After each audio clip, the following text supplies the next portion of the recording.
غوث سمدانی قطب ربانی سیدنا شیخ عبد القادر جیلانی، بڑے پیر دستگیر روشن ضمیر سرکار غوث اعظم، اس کی ذات سے کون ناواقف ہے؟ پوری دنیا میں غوث الاعظم دستگیر کے چرچے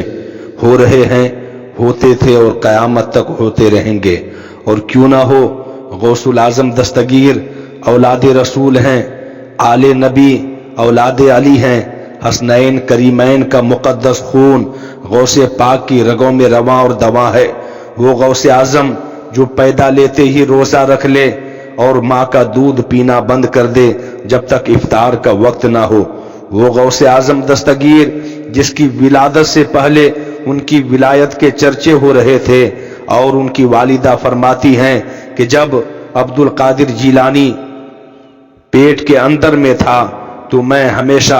سنہرا خواب دیکھا کرتی تھی کہ مقدس جماعت نورانی شکل والے بزرگ خواب میں آتے اور بشارت دیا کرتے تھے۔ اور غوث الاعظم دستگیر کے والد بزرگوار فرماتے ہیں کہ جب میرے شہزادے کی ولادت ہونے والی تھی، میں نے اللہ تبارک و تعالیٰ کے مقدس رسول دانائے غیوب صلی اللہ تعالیٰ علیہ وسلم کو خواب میں دیکھا۔ آ کر کے آقا کریم رؤوف الرحیم صلی اللہ تعالیٰ علیہ وسلم نے بشارت دی اور فرمایا کہ گھر میں جو بچہ پیدا ہونے والا ہے وہ کوئی عام ذات نہیں، عام آدمی نہیں، بلکہ سید الاولیاء ہوں گے، تمام اولیاء اللہ کے سردار ہوں گے، اور وہ بہت ہی مقدس ذات ہوگی غوث اعظم دستگیر کی۔ جب وہ پیدا لے تو ان کا نام عبد القادر رکھنا۔ غوث الاعظم دستگیر کی ذات طیبات اتنی بلند و بالا ہے، اتنی اعلیٰ و عرفہ ہے کہ نہ ولادت کا دن 11ویں شریف کو ہے، نہ وفات کا دن 11ویں شریف کو ہے، مگر پھر بھی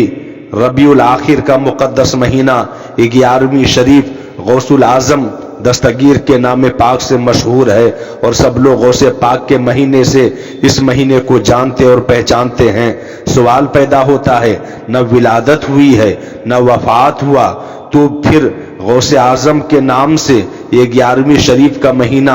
مشہور کیوں ہے؟ صوفیہ فرماتے ہیں وہ اس لیے کہ ہر مہینے کے 11 تاریخ کو غوث الاعظم دستگیر اپنی بارگاہ میں، اپنی خانقاہ میں بہت ہی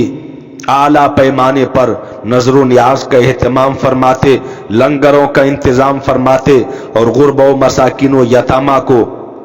اس لنگر میں شریک کرتے۔ مالدار بھی آیا کرتے تھے، غریب بھی آتے تھے، سب لوگ آتے اور بخوشی تناول فرماتے۔ غوث پاک اپنے وقت کے سب سے مقدس ولی ہیں اور تمام اولیاء اللہ کے سردار ہیں۔ وہ لنگروں کا اہتمام کیا کرتے تھے، مگر اتفاق یہ ہوا کہ ایک مرتبہ 11 تاریخ کو گھر میں زیادہ سامان نہ ہونے کی وجہ سے، اللہ والے ہوتے ہی ایسے تھے کہ جو بھی در پہ آتا سوال لے کر کے، عرضی لے کر کے آتے تو ان کو مانگنے سے زیادہ عطا فرما دیتے۔ اس لیے اولیاء اللہ کے پاس، نبی کون و مکان کی اولاد کے پاس کبھی بہت زیادہ مال اکٹھا نہیں ہوتا تھا، جو بھی آتا غریبوں میں تقسیم فرما دیتے، یتیموں کو دے دیا کرتے تھے۔ غوث اعظم کے پاس ایک مرتبہ لنگر انتظام کرنے کا رقم نہیں تھا، اور نہ اتنا انتظام ہو پایا کہ 11 تاریخ کو لنگر کا اہتمام کیا جائے،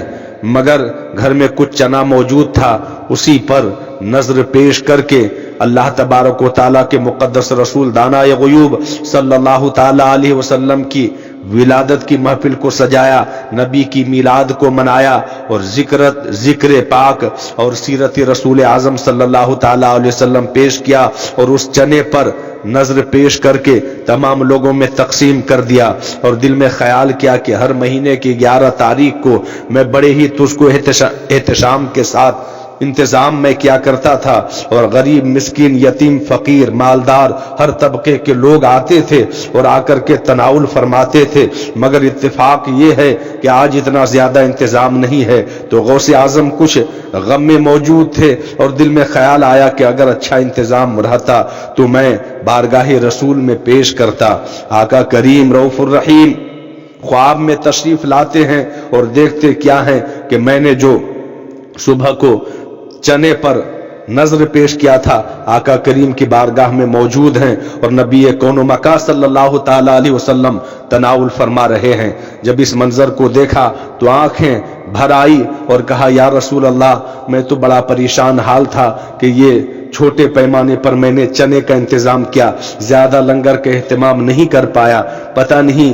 کیا معاملات ہے، مگر ایسا لگتا ہے کہ آپ کی بارگاہ میں یہ مقبول ہو گئی اور آپ نے قبول فرما لیا۔ نبی کون و مکان نے فرمایا جب جب تو انتظام کرتا ہے وہ سارا کا سارا نظر و نیاز میری بارگاہ میں پیش ہوتا ہے۔ اے عبد القادر جیلانی، گھبراؤ نہیں، پریشان نہ ہو، یہ 11 تاریخ کو تمہارا نظر و نیاز پیش کرنا اتنا زیادہ مشہور ہو جائے گا، اتنا زیادہ مشہور ہو جائے گا کہ سب لوگ تمہیں اسی مہینے سے جانے اور پہچانیں گے۔ تو میرے ملت کے نوجوانوں، نبی کون و مکان نے خواب میں آ کر کے بشارت دی اور غوث اعظم جب بیدار ہوتے ہیں دیکھتے کیا ہیں، پورا گھر خوشبو سے معمور ہے، آقا کریم کی آمد کا منظر نگاہوں کے سامنے میں موجود ہے، بہت ہی خوش ہو جاتے ہیں۔ غوث الاعظم دستگیر کی ذات اقدس اتنی بلند و بالا ہے کہ قم باذن اللہ پڑھ کر کے اگر مردے پر دم کر دیتے تو مردہ زندہ ہو جایا کرتا تھا۔ علماء فرماتے ہیں 12 سال کی ڈوبی ہوئی کشتی جو دریا میں غرق ہو گیا تھا، دلہا اور دلہن سمیت، غوث اعظم کی بارگاہ میں ایک بڑھیا دیکھتی کیا ہے، وہ بڑھیا ہمیشہ دریا کے کنارے میں بیٹھی رہتی ہے، شام ہونے کو ہوتی تو وہ بڑھیا اپنے گھر کو جاتی ہے، روزانہ کا یہی معمول ہے، مگر غوث اعظم جب دیکھتے ہیں کہ وہ بڑھیا ہے، روزانہ آتی ہے، زارو قطار روتی ہے، کہا اماں آپ روتی کیوں ہیں؟ کہا بیٹے بڑے دکھ بھری کی کہانی ہے، 12 سال پہلے میرا بیٹا بارات سمیت اس پار گیا تھا اور دلہن لے کر کے واپس آ رہا تھا، وہ دریا میں غرق ہو گیا ہے، میں روزانہ آتی ہوں کہ کاش کہ ہمارے بچے واپس آ جائیں، باراتی اور دلہن سمیت واپس آ جائیں۔ غوث اعظم نے اللہ کی بارگاہ میں دعا کی کہ رب قدیر اس بڑھیا کی آس ٹوٹنے نہ پائے، بلکہ تو ہر چیز پر قادر ہے، قادر مطلق تیری ذات ہے، ان اللہ علی کل شیء قدیر سے تو مشہور و معروف ہے، تو ہر چیز پر قدرت رکھتا ہے۔ رب قدیر کشتی کو